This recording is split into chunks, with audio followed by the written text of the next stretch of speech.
Hello everyone, हम class 7th science NCERT को study कर रहे हैं और आज के इस वीडियो में हम इस बुक का चैप्टर नंबर 9 जिसका टाइटल है सोइल, इसके बारे में डिस्कस करेंगे। तो चलो स्टार्ट करते हैं। चैप्टर को स्टार्ट किया है सोइल की कुछ बेसिक क्वालिटीज़ के साथ में कि सोइल जो है वो हमारे जितने भी इम्पोर्टेंट नेचुरल रिसोर्सेज हैं उनमें से एक है। सोइल प्लांट्स को होल्ड करती है, साथ ही साथ में वाटर एंड न्यूट्रिएंट्स की भी सप्लाई करती है प्लांट्स को।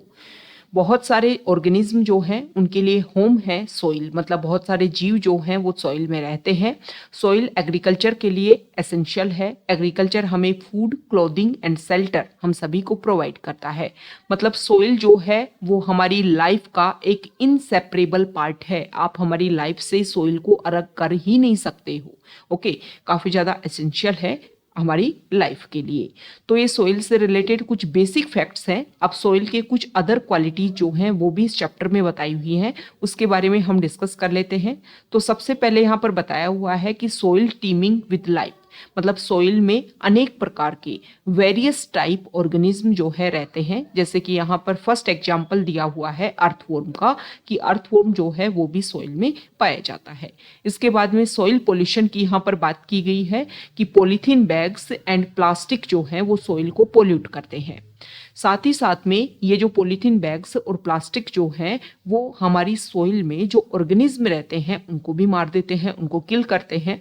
इसलिए कोशिश ये की जा रही है, ये डिमांड की जाती है कि पॉलीथीन बैग्स और प्लास्टिक का यूज जो है वो बंद किया जाना चाहिए।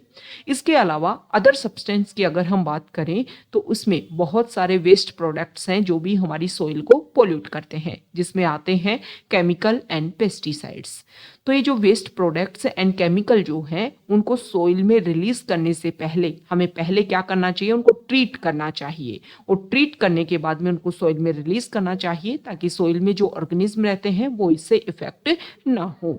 साथ ही साथ में पेस्टिसाइड का जो यूज किया जाता है एग्रीकल्चर सेक्टर में सबसे ज्यादा, वो हमें मिनिमाइज करना चाहिए। इसीलिए ऑर्गेनिक फार्मिंग को प्रमोट करने की कोशिश की जा रही है ताकि पेस्टिसाइड्स का कम से कम यूज किया जा सके। तो ये हमने डिस्कस किया सोइल पोल्यूशन के बारे में। अब हम बात कर ले हैं सोइल प्रोफाइल की, कि देखो सोइल वर्ड हमने सुना, मिट्टी हम देखते भी हैं रेगुलर बेसिस पर, लेकिन ये सोइल जो है ये कितने लेयर से मिलकर के बनी होती है। तो देखो सोइल जो है वो डिस्टिंक्ट लेयर का एक कंपोजिशन है, मतलब बहुत सारी लेयर पाई जाती हैं सोइल में। तो एक बेसिक यहाँ पर इंट्रोडक्शन दिया हुआ है, पहले एग्जाम्पल के थ्रू हमें समझाने की कोशिश की गई है कि थोड़ी सी आप सोइल लीजिए, उस सोइल को आप पानी में घोलिए और उसके बाद में कुछ समय के बाद में इस तरीके की जो लेयर है वो आपको ग्लास में दिखाई देंगी। सबसे नीचे आपको ग्रेवल दिखाई देगा, फिर सैंड, फिर क्ले, फिर वाटर और फिर ह्यूमस। तो ये ह्यूमस क्या होता है?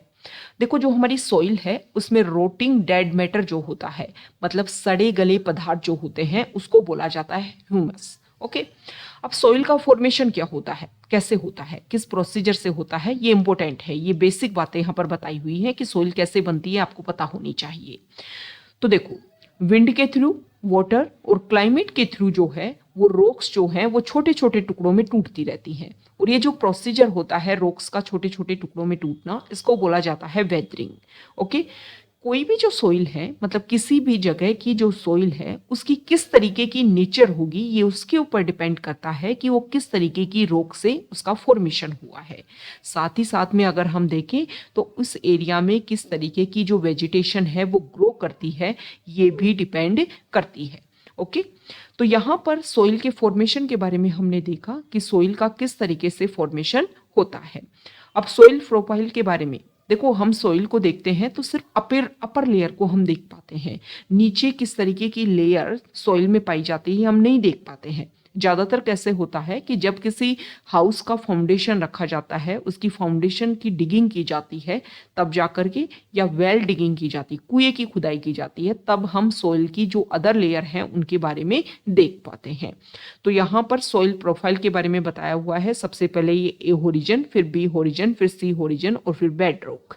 ओके, तो मैक्सिमम क्या होता है, हम सोइल का टॉप सरफेस जो है उसको देख पाते हैं, जो नीचे की लेयर्स हैं वो उनको नहीं देख पाते हैं। सिर्फ वेल डिगिंग के टाइम में और फाउंडेशन, किसी बिल्डिंग की फाउंडेशन को ले किया जाता है तब हम देख पाते हैं।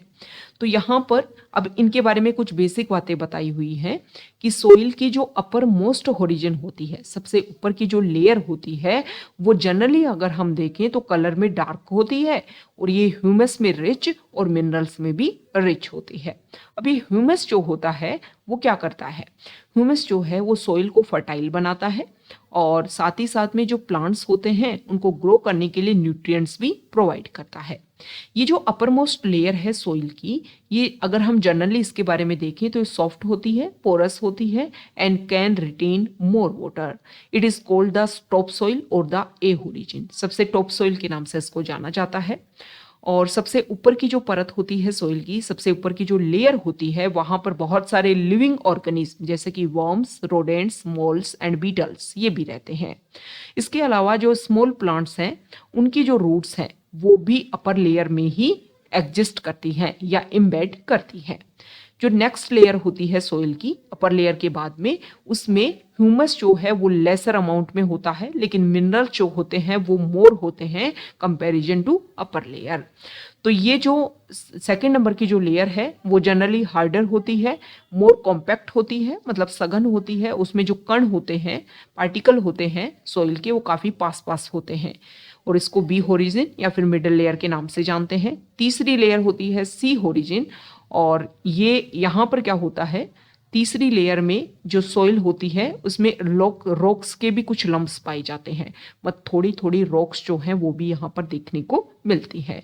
और जो फाउंडेशन में अगर हम बात करें तो फाउंडेशन जो होता है उसको बोलते हैं बेड रॉक। ओके, और ये जो बेड रॉक होता है काफ़ी टफ होता है, इसको डिफ़िकल्ट होता है खोदना और इसमें गहराई तक प्रवेश करना, मतलब इसको एक तरीके से कट करना काफ़ी ज़्यादा टफ वर्क होता है। तो ये हमने डिस्कस किया सोइल की लेयर के बारे में। अब हम डिस्कस करेंगे सोइल की टाइप के बारे में। तो अभी हमने देखा कि वेदरिंग का जो प्रोसीजर होता है जिसके थ्रू जो रॉक्स है वो स्मॉल पार्टिकल्स में डिवाइड होती है और बहुत सारे मटेरियल इसमें मिलते हैं जैसे कि सैंड एंड क्ले, और इस तरीके से the relative amount of sand and clay depends upon the rock from which the particle were formed. This is the parent rock. मतलब किसी भी एरिया में जो रॉक अवेलेबल है वो रॉक जो है वो वेदरिंग के प्रोसीजर के थ्रू, मतलब वाटर के थ्रू, विंड के थ्रू या फिर क्लाइमेट के थ्रू जो है वो छोटे छोटे पार्ट में टूटती है। वहाँ पर जो सैंड एंड क्ले जो है वो इसमें आपस में मिक्स होते हैं और फिर सॉइल का फॉर्मेशन करते हैं। The mixture of rock particles and humus is called the soil. Okay, उसमें वहाँ पर जो वेजिटेशन उगी हुई है उसका जो एक तरीके से सड़ा गला जो भाग है उसमें मिलता है और सोइल का फॉर्मेशन करता है। लिविंग ऑर्गेनिज्म जैसे कि bacteria, plant roots and earthworm, ये सारी जो हैं ये भी सोइल के इम्पोर्टेंट पार्ट हैं। ओके, तो ये बात है सोइल में क्या होता है, रॉक के पार्ट होते हैं, साथ ही ह्यूमस होता है, ये मिलकर के बना दी सोइल। इसके अलावा लिविंग ऑर्गेनिज्म जैसे कि बैक्टीरिया, प्लांट रूट्स, अर्थवॉर्म जो है वो भी सोइल के इम्पोर्टेंट पार्ट है। अब सोइल को हम अलग अलग पार्ट में डिवाइड करेंगे, किसके बेसिस पर, सोइल के जो पार्टिकल्स हैं उसके साइज के बेसिस पर। यदि सोइल में मतलब बिग पार्टिकल है, सोइल में बिग पार्टिकल है तो उसको बोला जाता है सैंडी सोइल। और अगर फाइन पार्टिकल्स का जो प्रोपोर्शन ज़्यादा है सोइल में, मतलब अगर बिग पार्टिकल्स का प्रोपोर्शन ज़्यादा है तो उसको बोलते हैं सैंडी सोइल। और अगर फाइन पार्टिकल्स का प्रोपोर्शन ज़्यादा है तो उसको बोला जाता है क्ले सोइल। और अगर लार्ज पार्टिकल और फाइन पार्टिकल, मतलब बड़े पार्ट भी हैं और छोटे छोटे भी हैं, तो इसको बोला जाता है लोमी सोइल। तो अब इनके बारे में हम डिस्कस कर लेते हैं कि सोइल 3 तरीके की होगी, सैंडी, क्ले और लोमी।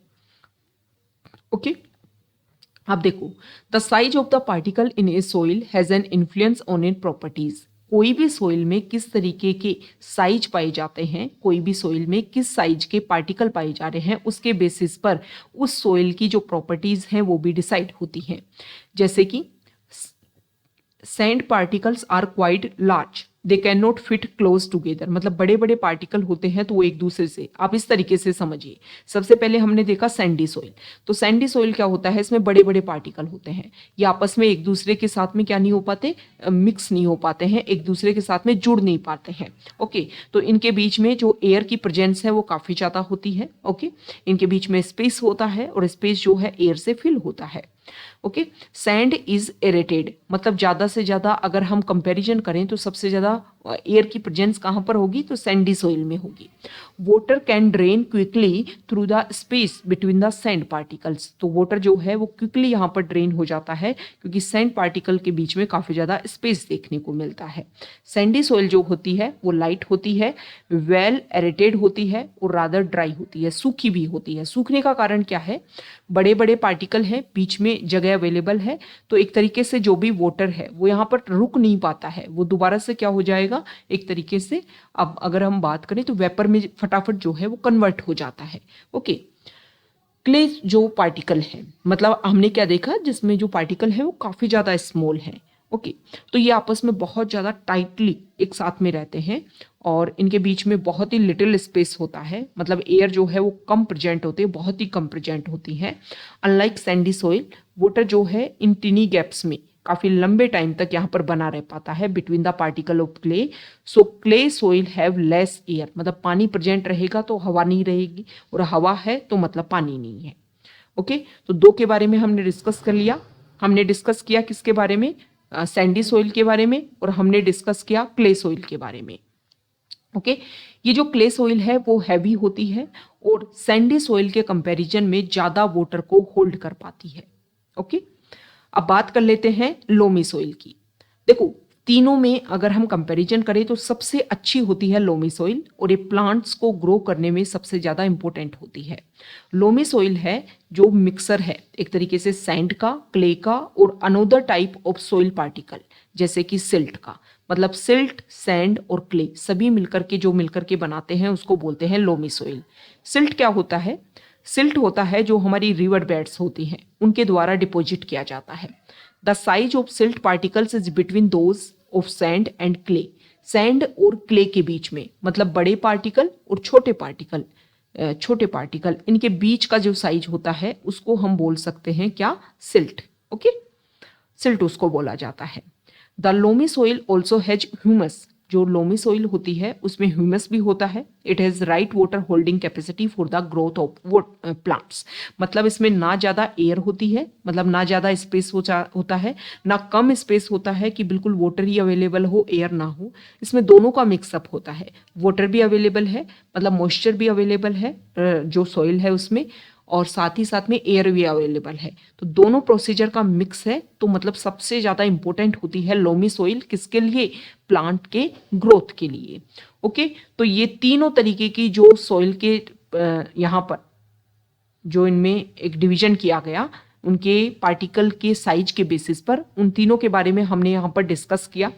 अब यहाँ पर कुछ प्रॉपर्टीज़ के बारे में बताया गया है सोइल के बारे में, कि सोइल जो है उसका percolation rate of water in soil, कि कौन सी सोइल है उसमें पानी जो है उसकी होल्डिंग पावर और उससे इवेपरेट होने की जो पावर है वो उसके बारे में यहाँ पर बताया हुआ है। तो परकोलेशन रेट जो वाटर की जो है वो इसमें यहाँ पर एग्जाम्पल दिया हुआ है, लेकिन इस चैप्टर की जो समरी है वहाँ पर हम इस फैक्ट को डिस्कस करेंगे कि कौन सी सोइल में ज़्यादा रेट पाई जाती है परकोलेशन रेट की। ओके, तो यहाँ पर ये परकोलेशन होता क्या है, मतलब कोई भी सैंड जो है, कोई भी सोइल जो है उसमें आपने वाटर डाला और वाटर जो है वो कितनी जल्दी जो है उसमें एब्जॉर्ब कर पाया। ओके, तो यहाँ पर amount of water upon percolation time, मतलब कितना टाइम लगा। ओके, इसको एक तरीके से कैलकुलेट किया जाता है और उसको बोला जाता है परकोलेशन रेट, मिलीलीटर पर मिनट।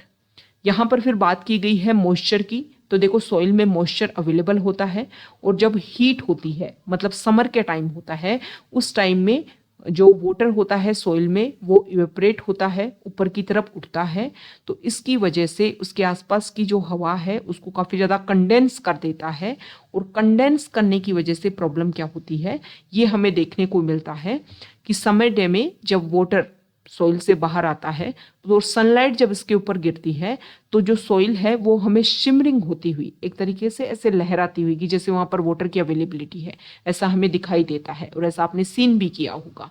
ओके, ये किसकी वजह से होता है, जो सॉइल है उसमें मॉइस्चर अवेलेबल है और वो सनलाइट की वजह से वेपर में कन्वर्ट हो रहा है। वेपर में कन्वर्ट होने की वजह से वहां पर जो वेपर है वो ऊपर की तरफ उठ रहा है और जो एयर है उसको कंडेंस कर दिया गया, और इसकी वजह से क्या हुआ कि वहां पर शिमरिंग हमें जो है वो सॉइल दिखाई देती है।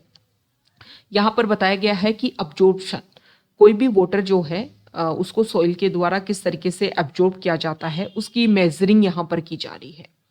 अब देखो ये सारे जो फैक्ट्स, अभी सोइल की जो प्रॉपर्टीज हमने देखी ना, इसको अभी हम समरी में अच्छे से समझ लेंगे। यहाँ पर एग्जाम्पल दे रखे हैं, वो हमारे लिए ज़्यादा इंपॉर्टेंट नहीं है। अब यहाँ पर कौन से सोइल में कौन सी क्रॉप उगाई जाती है, और बहुत बार एग्जाम में क्वेश्चन डायरेक्टली पूछे भी जाते हैं कि ये क्रॉप है और इसको किस तरीके की, कुछ एक दो पॉइंट में दे करके कुछ उसकी कितना उसको रेन वाटर अवेलेबल होना चाहिए, कितना टेम्परेचर होना चाहिए, किस तरीके की सोइल होनी चाहिए, इस तरीके के क्वेश्चन पूछे जाते हैं। तो देखो हमारे इंडिया में अलग अलग प्रकार की सोइल पाई जाती है, सभी को पता है। कुछ जगह क्ले सोइल, कुछ जगह लोमी, कुछ जगह सैंडी सोइल देखने को मिलती है। सोइल जो है वो wind, rainfall, temperature, light and humidity, इन सभी के द्वारा इफेक्ट होती है।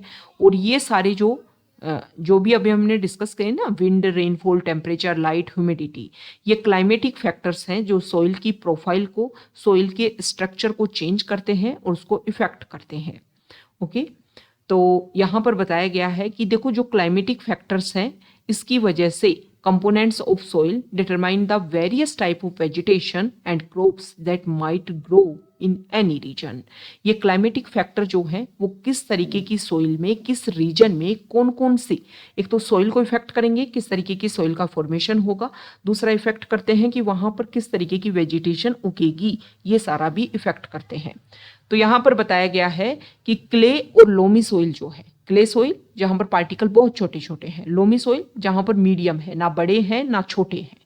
ओके, ये दोनों जो है इस तरीके की जो सोइल है वो सीरियल्स के ग्रो के लिए, जैसे कि व्हीट और ग्राम, इनके ग्रो के लिए इंपॉर्टेंट है। कुछ सोइल गुड है वो क्योंकि ये जो सोइल है ना, जो अभी हमने देखा क्ले सोइल और लोमी सोइल, इनमें वाटर जो है वो अच्छे से रिटेन रह पाता है, मतलब बना रह पाता है इनमें। पैडी के लिए सोइल जो है वो क्ले और ऑर्गेनिक मैटर में रिच होनी चाहिए, साथ ही साथ में उसमें वाटर होल्डिंग की जो पावर है वो होनी चाहिए, अच्छी कैपेसिटी होनी चाहिए, मतलब पानी जो है उसकी प्रेजेंस बनी रह सके।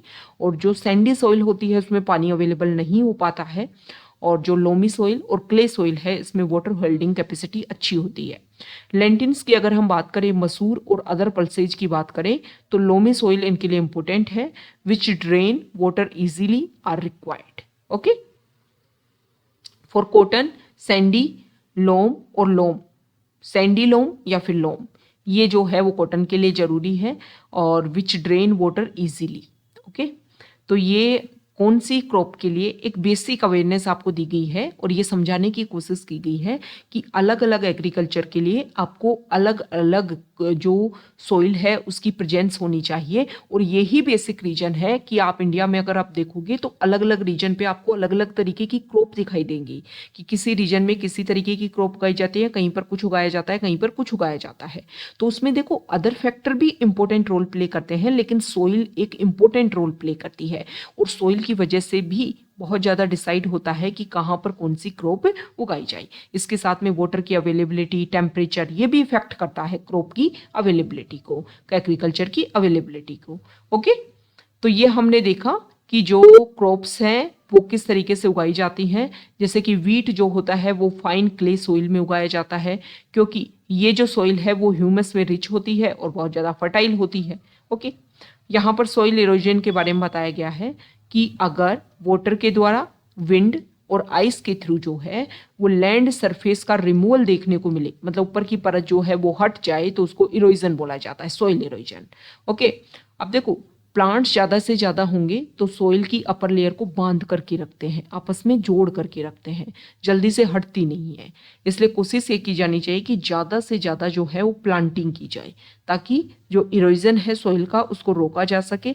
डिफोरेस्टेशन जो है should be prevented and efforts should be made to increase the green areas. ज़्यादा से ज़्यादा हम जो है वो ग्रीन एरियाज को क्या करें, इंक्रीज करें, ताकि ये जो इरोजन है वो खत्म हो सके। यहाँ पर चैप्टर की समरी है। सबसे पहले बताया गया है कि सोइल जो है वो हमारी अर्थ केयर, अर्थ पर अगर हमें लाइफ चाहिए तो सॉइल बहुत ज़्यादा इम्पोर्टेंट है। सॉइल प्रोफाइल में अगर हम बात करें तो सॉइल की डिफरेंट लेयर्स के बारे में बताया जाता है। वेरियस लेयर जो है उनको होरिजन बोला जाता है। सॉइल डिफरेंट टाइप की होती है, क्ले, लोमी और सैंडी। देखो यहाँ पर बताया गया है, जो सॉइल की क्वालिटीज की हमने बात की थी ना, परकोलेशन रेट जो है वो अलग अलग सॉइल में अलग अलग होती है। मतलब डिफरेंट टाइप ऑफ सॉइल में different type of percolation rate होती है। सबसे ज़्यादा सैंडी सॉइल जो होती है उसमें सबसे ज़्यादा हाईएस्ट होती है, और जो क्ले सॉइल होती है उसमें सबसे लीस्ट होती है। परकोलेशन मतलब ये यहाँ पर मान लो सैंडी सॉइल है, यहाँ पर मान लो क्ले सॉइल है, तो इसमें आपने पानी डाला, ओके, इसमें आपने पानी डाला तो ये पानी जो है वो कितनी जल्दी जो है वो रिस करके यहाँ पर चला गया। आप सभी को पता है सैंडी सॉइल जो होती है उसमें पार्टिकल बड़े बड़े, बीच में काफ़ी ज़्यादा स्पेस होता है, एयर बाहर निकलेगी, जो वाटर है उसमें जाएगा। क्ले सॉइल काफ़ी छोटे छोटे पार्टिकल काफ़ी पास पास, तो पानी को अंदर जाने में काफ़ी ज़्यादा टाइम लगता है। ओके, तो डिफरेंट टाइप ऑफ सॉइल जो है उनको डिफरेंट टाइप ऑफ क्रॉप को कल्टीवेट करने में यूज़ किया जाता है। जैसे कि क्ले एंड लोम जो है वो व्हीट, ग्राम और पैडी को उगाने के लिए इंपॉर्टेंट है, और कॉटन को उगाने के लिए सैंडी लोम सॉइल चाहिए। सॉइल जो है वो वाटर को होल्ड करता है, जिसको हम सॉइल मॉइस्चर बोलते हैं। The capacity of a soil to hold water is important for various crops. कोई सॉइल जो है वो कितने लंबे समय तक पानी को रख सकती है होल्ड करके, ये वहां पर कैसी क्रॉप उगेगी ये काफी ज्यादा निर्भर करता है। क्ले सॉइल जो है इसका यूज किया जाता है पॉट, टॉय और स्टेचू बनाने के लिए। तो ये चैप्टर नंबर हमारा 9 है जिसको हमने कंप्लीट किया है। बेसिक फैक्ट्स हमने बताए हैं, सॉइल के कुछ पार्ट डिस्कस किए, सॉइल के कुछ क्वालिटीज हमने यहाँ पर डिस्कस की हैं। तो अगर आप यहाँ तक आए हैं, वीडियो आपको अच्छा लगा है तो प्लीज़ वीडियो को लाइक कीजिए, शेयर कीजिए और चैनल को सब्सक्राइब कीजिए। Okay, thank you.